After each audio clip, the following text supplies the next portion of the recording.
भ्रष्टाचार न कानून से खत्म होगा न किसी व्यक्ति से खत्म होगा। आप दुनिया में देखिए कि जिन देशों में भ्रष्टाचार खत्म किया गया या कम किया गया, वहां इसको कैसे किया गया। दुनिया में सबसे ईमानदार देश स्कैंडिनेवियन यूरोपियन देश हैं, फिनलैंड, स्वीडन, नॉर्वे। इन देशों में सबसे कम भ्रष्टाचार है। वहां पर भ्रष्टाचार कैसे कम किया गया?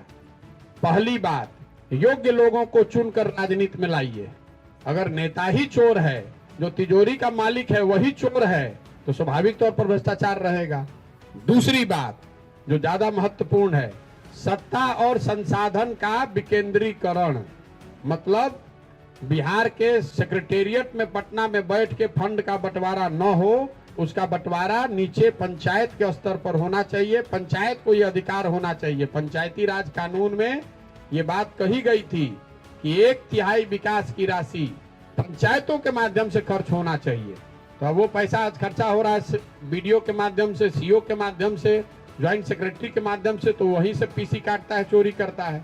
आप में से कुछ लोग कह सकते हैं कि भैया जनप्रतिनिधि भी तो पंचायत में चोर है।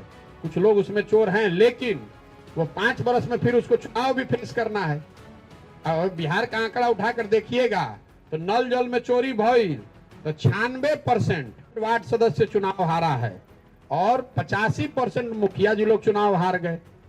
तो अगर आप चोरी कीजिएगा तो आज नहीं तो कल जनता हराइए देगी।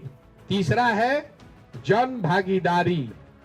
बिहार के लोगों को जानकारी ही नहीं है गांव के स्तर पर कि उनका अधिकार क्या है, उनको कौन स्कीम मिलना चाहिए, नहीं मिलना चाहिए। सरकार का कोई प्रयास ही नहीं है लोगों को जोड़ने का। और चौथा है बड़े पैमाने पर तकनीक का, टेक्नोलॉजी का प्रयोग।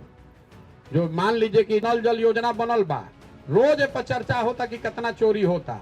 जिस नल जल योजना को बनाने में 20 लाख रुपया लगा, अगर सरकार ने 20,000 रुपया उसमें और लगाया होता तो सारा डेटा रियल टाइम बेसिस पर, कब वो पंप ऑन हुआ, कब पंप बंद हुआ, कितना पानी निकला, पटना में बैठे बैठे आप टेक्नोलॉजी के माध्यम से देख सकते थे।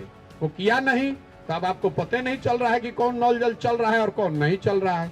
दुनिया के जो देश हैं, आप फिनलैंड चलिए, आप स्वीडन चलिए, नॉर्वे चलिए, न्यूजीलैंड में भी बहुत ईमानदारी है। जो ईमानदारी का इंडेक्स है उसमें 10 जो बढ़िया देश हैं दुनिया भर में, उन देशों ने भ्रष्टाचार पर अंकुश इन 4 चीजों से लगाया है। अच्छे लोगों का चुनाव किया, अपने सत्ता का और संसाधन का विकेंद्रीकरण किया, जन भागीदारी को बढ़ाया योजनाओं के क्रियान्वयन में, और बड़े पैमाने पर टेक्नोलॉजी का, तकनीक का उपयोग हुआ। इन चारों चीज से भ्रष्टाचार पर अंकुश लगाया जा सकता है। जो दुनिया में प्रमाण है दूसरे जगह, उसी के आधार को, उसका अगर आधा भी हम लोग बिहार में लागू कर देंगे तो आप देखिएगा स्थिति बिल्कुल बदल सकती है।